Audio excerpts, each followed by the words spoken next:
If you've watched any of my videos, then you might have already gotten my free guide on how to do meal prep for clients.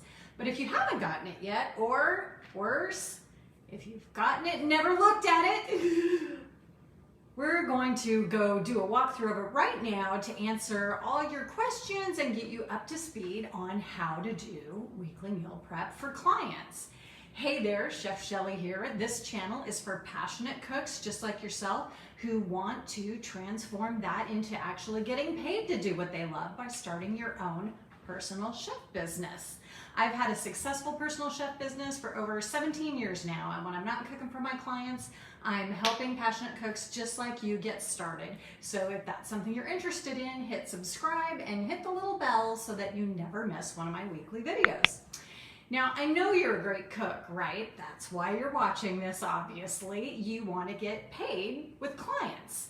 So in theory, doing meal prep services should be a no-brainer, right? Well, maybe the problem is there's a big difference between the way we cook for ourselves and even just cooking for friends and family than versus preparing the food for someone who's paying you.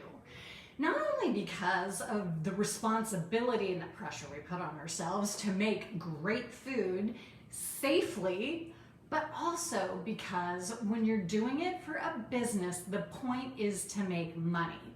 So there are ways to do things that will save you time and make it more profitable than versus the way if you were just cooking for yourself. A lot of the time, we kind of get into bad habits, with our cooking.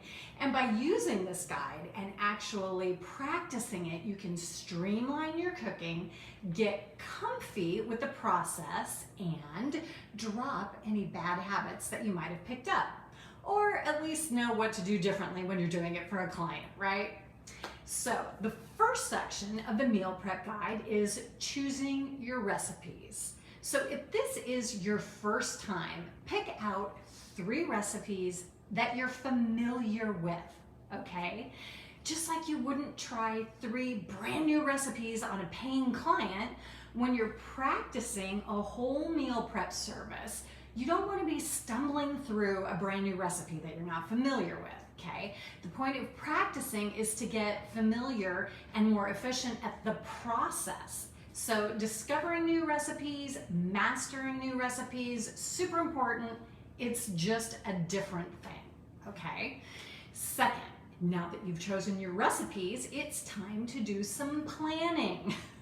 Again, this might not be something you've done when you're just cooking for yourself. You can wing it, you can change something on the fly, you can, quit halfway through and get takeout if you feel like it.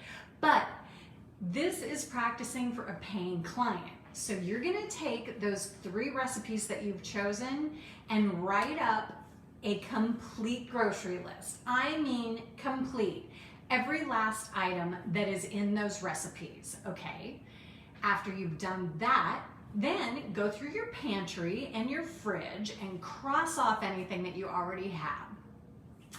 The third thing that you do now is go shopping. The best time, super pro tip, to do your shopping. And when you're doing it for a client, this is probably when you'll be doing it, is in the morning. The store is less crowded, there's more staff available if you need something. It's just great, okay? Focus on getting through your shopping list quickly. And most importantly, completely. There is nothing worse than getting home and realize that you've missed chicken or something else that's critically important to a recipe, am I right? Also, think about this as if you're shopping for a client, okay? If the dish is chicken parmesan and this grocery store, for whatever reason, is out of chicken, hey, things have gotten super weird, so just bear with this example. They're out of something that you have to have, basically. So what is gonna be your backup plan?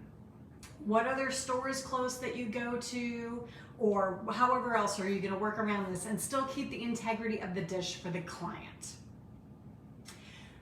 Fourth, if you're really practicing like you would be doing it for a client, unpack your groceries onto the counter, and anything that you're not going to be using immediately, go in the fridge and take a look at your recipes, okay? What should you start first? This planning might even take place when you're doing your grocery list and choosing your recipes. Do you need to preheat the oven? Take a look at these and get yourself organized in what order to do the dishes in. And then get to cooking. And notice, what takes longer than you thought? Are there any problems that come up or things that slowed you down that kind of surprised you? All this is the learning that is gonna make you better next time. If you just blow through it like a hot mess and never think about it again, you're not gonna get better, and your cook days are just going to drag on forever. And honestly, that's what makes you a lot less profitable, because if you're going to make $350 on a cook day, do you want it to take under 4 hours, or do you want it to take 6 to 8 hours, you know? So the choice is yours. If you didn't already get yourself a copy of my free guide on how to do meal prep services for clients, there's a link right by this video where you can get it. Get that practice in, get more efficient, up your profitability, because I'm telling you, clients are out there and they are hungry for what you're cooking.